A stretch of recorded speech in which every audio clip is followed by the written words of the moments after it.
Hello friends, welcome you all on board exam warriors. So friends, हाजिर हूँ आपके सामने नई वीडियो लेकर, जो है केवीएस टीजीटी पीजीटी पीआरटी की पेडागोजी सीरीज का पार्ट 8। ओके फ्रेंड्स, तो अगर अभी तक आपने चैनल सब्सक्राइब नहीं किया है तो ज़रूर कर लीजिए।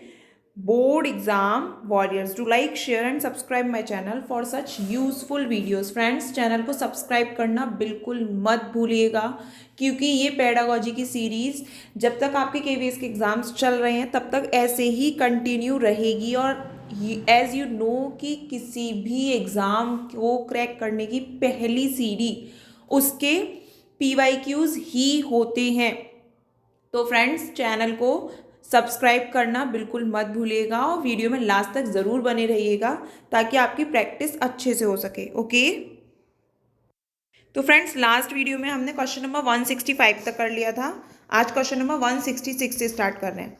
एक शिक्षिका अपने आप से कभी भी प्रश्नों के उत्तर नहीं देती। वह अपने विद्यार्थियों को उत्तर देने के लिए समूह चर्चाएं और सहयोगात्मक अधिगम अपनाने के लिए प्रोत्साहित करती है। यह उपागम डैश के सिद्धांत पर आधारित है।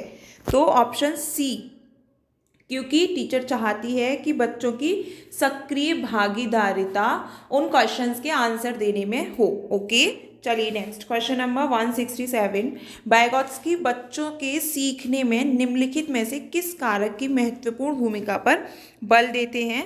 तो आंसर इज सी। जी हाँ फ्रेंड्स, वाइगोत्स्की बच्चों के सीखने में सामाजिक कारक की भूमिका को महत्व देते हैं, क्योंकि मनोवैज्ञानिक वाइगोत्स्की ने बालक के संज्ञानात्मक विकास में समाज और उसके सांस्कृतिक संबंधों के बीच संवाद का एक महत्वपूर्ण आयाम घोषित किया है। तो वाइगोत्स्की के सिद्धांत को सामाजिक निर्मिततावाद भी कहा जाता है। ओके, चलिए क्वेश्चन नंबर 168। समवयस्कों के ज्ञान और पांडित्य के महत्व को समझने को किस परिप्रेक्ष्य में महत्व दिया जाता है? ऑप्शन ए, रचनावादी। ओके, नेक्स्ट चलिए क्वेश्चन नंबर 169, और ये टॉपिक चेंज हो गया है, शिक्षण के संप्रेषण कौशल। ठीक है, चलिए। अभिप्रेरणा के सिद्धांतों के अनुसार एक शिक्षक ज्ञान को ऐसे बढ़ा सकता है। तो कैसे बढ़ा सकता है? ऑप्शन ए, अपेक्षा के एक समान मानक सामने रखकर। ऑप्शन बी, अपने विद्यार्थियों से कोई अपेक्षा ना रखते हुए। ऑप्शन सी, बहुत उच्च अपेक्षाएं सामने रखकर। ऑप्शन डी, विद्यार्थियों से यथार्थवादी अपेक्षाएं सामने रखकर। तो ऑप्शन डी वहाँ राइट हो गया। Next question number 170।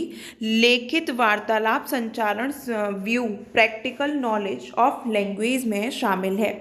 तो क्या क्या शामिल है? ऑप्शन सी, एल्गोरिथम और डिसीजन टेबल। ओके, चलिए नेक्स्ट क्वेश्चन नंबर 171। एक अच्छे वार्तालाप संचार में ज़रूरी है। ऑप्शन ए, विचारों की स्पष्टता। जी हाँ फ्रेंड्स, अगर आपको किसी से अच्छे से डिस्कस करना है तो आपके जो भी थॉट्स हैं उनकी स्पष्टता बहुत बहुत ज़रूरी है। ओके, चलिए क्वेश्चन नंबर 172। वर्ग शिक्षण में सूचना माध्यम वर्ग से दूर रहना और चले जाना को प्रभावित करती है। बिल्कुल हाँ, तो ये सही बात है। Next question number 173। व्याख्यान में अच्छा वार्तालाप संचारण होगा यदि अध्यापक तैयार नोट्स में से पढ़ाएंगे, पूर्व तैयारी कर नोट बनाएंगे और उनका मार्गदर्शन के रूप में इस्तेमाल करेंगे, सहसा वक्तव्य देंगे, एंड डी, अन्य विषयों में से दृष्टांत लेकर सहसा वक्तव्य देंगे। तो आपको आंसर मिल ही गया होगा। अन्य विषयों में से दृष्टांत लेकर सहसा वक्तव्य देंगे। व्याख्यान में अच्छा वार्तालाप संचारण होगा यदि अध्यापक अन्य विषयों में से दृष्टांत लेकर सहसा वक्तव्य देंगे। एक कुशल अध्यापक विद्यार्थियों के पूर्व अनुभव के साथ साथ अन्य विषयों से संबंधित उदाहरण प्रस्तुत कर व्याख्यान को रोचक बनाता है। तो लेक्चर मेथड, अगर आपको बच्चों को एक्टिव रखना है तो आपको अदर सब्जेक्ट से भी उसमें एग्जाम्पल्स देने पड़ेंगे ताकि बच्चा एक्टिव रहे। ओके, चलिए नेक्स्ट क्वेश्चन नंबर 174। आवश्यक कौशल और दक्षता हासिल करने के तरीके में शामिल हो सकती हैं। तो क्या क्या हो सकते हैं? स्वशिक्षण कार्यक्रम, बी, शैक्षणिक पाठ्यक्रम, सी, सलाह और अनुशिक्षण का संबंध, and D, all of the above. तो option D is right over here. Question number 175। यदि कोई छात्र बार बार स्कूल का काम करने में असमर्थता का अनुभव करता है तो इसकी परिणति डैश के रूप में हो सकती है। क्या हो सकता है? बच्चा अधिगम मूर्खता दिखा रहा है। ठीक है, चलिए क्वेश्चन नंबर 176। और फ्रेंड्स, अगर अभी तक आपने चैनल सब्सक्राइब नहीं किया है तो ज़रूर कर लीजिए, क्योंकि ये जो आपकी PYQs की सीरीज़ चल रही है वो बहुत इंपॉर्टेंट है आपको 40 मार्क्स एग्जाम में गेन कराने के लिए। ओके, चलिए आगे बढ़िए। क्वेश्चन नंबर 176, यदि विद्यालयों को समाज की अपेक्षाओं पर खरा उतरना है तो नीचे दिए गए कथनों में से 3 कथन ऐसे हैं जिन्हें अध्यापकों को अनिवार्य रूप से करना चाहिए और जो नहीं करना चाहिए वो आपको इनमें से छांटना है। तो KVS का TGT का ही क्वेश्चन है ये।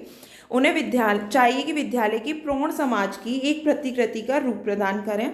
B, उन्हें विद्यालयों की सांस्कृतिक धरोहरों को जानना चाहिए। C, उन्हें चाहिए कि विद्यालय क्रियाकलाप को सांस्कृतिक प्रतिरूपों से संबंधित करें। या D, उन्हें चाहिए कि व्यवहार को सामाजिक अन्योन्य क्रिया के लिए निर्देशित करें और उसका रिकॉर्ड रखें। तो आई होप आपको आंसर मिल ही गया होगा ए, क्योंकि प्रौढ़ता से जो कनेक्शन दिखा रखा है वो गलत है। नेक्स्ट क्वेश्चन नंबर 177, शिक्षक का प्रथम दायित्व किसके प्रति होता है? तो ऑब्वियसली अपने लर्नर्स के या स्टूडेंट के प्रति। नेक्स्ट क्वेश्चन नंबर 178, कक्षा में 3 विद्यार्थी सदैव पीछे बैठते हैं और लगातार बात करके पूरी कक्षा का ध्यान भंग करते हैं। इन विद्यार्थियों के लिए आप क्या उपाय अपनाएंगे? तो सबसे अच्छी चीज़ आप क्या करेंगे, उन्हें अलग अलग बैठने के लिए बोलेंगे। ओके, चलिए नेक्स्ट क्वेश्चन नंबर 179, शिक्षक के पास होना चाहिए, क्या होना चाहिए? अध्यापन का ज्ञान। ओके, तो एक अच्छे शिक्षक के गुण देख लेते हैं हम क्या क्या है।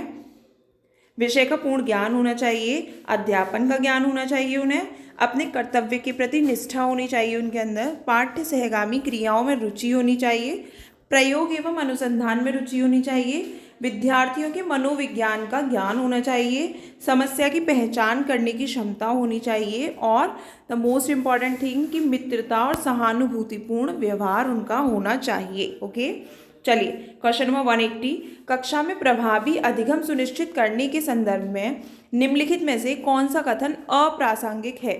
तो ऑप्शन सी इज राइट है, कक्षा में एकदम खामोशी हो ताकि अध्यापन शांति से हो सके।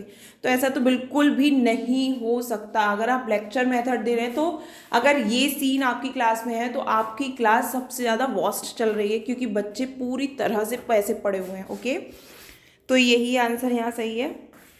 नेक्स्ट क्वेश्चन नंबर 181, किसी विद्यार्थी को एक विशिष्ट प्रकार का व्यवहार प्रदर्शित करने अथवा किसी अनुचित व्यवहार का परिहार करने के लिए स्मरण कराने हेतु अध्यापक द्वारा दिए गए शाब्दिक अथवा गैर शाब्दिक संकेत को क्या कहा जाता है? तो ऑप्शन बी, प्रवलक। ओके, चलिए क्वेश्चन नंबर 182, एक विद्यार्थी कक्षा में अध्यापक से एक प्रश्न पूछता है जो अध्यापक की दृष्टि में एक मूर्खतापूर्ण प्रश्न है और अध्यापक उस बच्चे को डांट देता है। अध्यापक के ऐसे व्यवहार से शेष विद्यार्थी निराश हो जाते हैं और प्रश्न पूछना ही बंद कर देते हैं। ऐसी स्थिति को निम्नलिखित में से क्या संज्ञा दी जाएगी? तो क्या संज्ञा दी जाएगी? प्रतिनिधिक दंड, क्योंकि बच्चों को ऐसा लग रहा है कि जिस बच्चे को दंड दिया गया है वो एज अ प्रतिनिधि उनके लिए वर्क कर रहा है और जैसे उसको दंड मिला है वैसे उन सबको भी दंड मिलेगा। ओके, चलिए क्वेश्चन नंबर 183, यदि विद्यार्थी आपके शिक्षण में रुचि नहीं ले रहे हैं तो आपको क्या करना चाहिए? अपने शिक्षण विधि में परिवर्तन लाना चाहिए। नेक्स्ट क्वेश्चन नंबर 184, आज का सेकेंड लास्ट, कठोर दंड प्रक्रिया सहायता करती है। तो किस में सहायता करती है? बुरी आदतों की पुनरावृत्ति से भय उत्पन्न करने में। ओके, और आज का लास्ट क्वेश्चन फ्रेंड्स, अगर अभी तक चैनल सब्सक्राइब नहीं किया है तो ज़रूर कर लीजिए, क्योंकि ये सीरीज़ आपके लिए बहुत बहुत बहुत इंपॉर्टेंट है और अपने फ्रेंड्स तक भी ज़रूर शेयर कीजिए, क्योंकि सभी को इसकी प्रैक्टिस बिल्कुल अच्छे से कर ही लेनी चाहिए। नेक्स्ट क्वेश्चन नंबर 185, पूर्व प्राथमिक स्तर के छात्र के लिए न्यूनतम दंड विधान जो कि उचित है वह होगा उसे कक्षा के अन्य छात्रों से पृथक कर दिया जाए। ओके, लेवल देख लीजिए, पूर्व प्राथमिक स्तर। ओके, चलिए आई होप आपको वीडियो अच्छा लगा होगा और अगर अच्छा लगा है तो प्लीज़ मेरे चैनल बोर्ड एग्ज़ाम वॉरियर्स को लाइक, शेयर और सब्सक्राइब करना बिल्कुल भी नहीं भूलना है। और आप भी सब्सक्राइब कीजिए, अपने फ्रेंड्स को भी शेयर कीजिए ताकि वो भी चैनल सब्सक्राइब करें और इस पूरी प्लेलिस्ट का और इन वीडियोस का अपना 100% दे सकें, अपने एग्ज़ाम के लिए यूज़ कर सकें। Okay, thank you so much.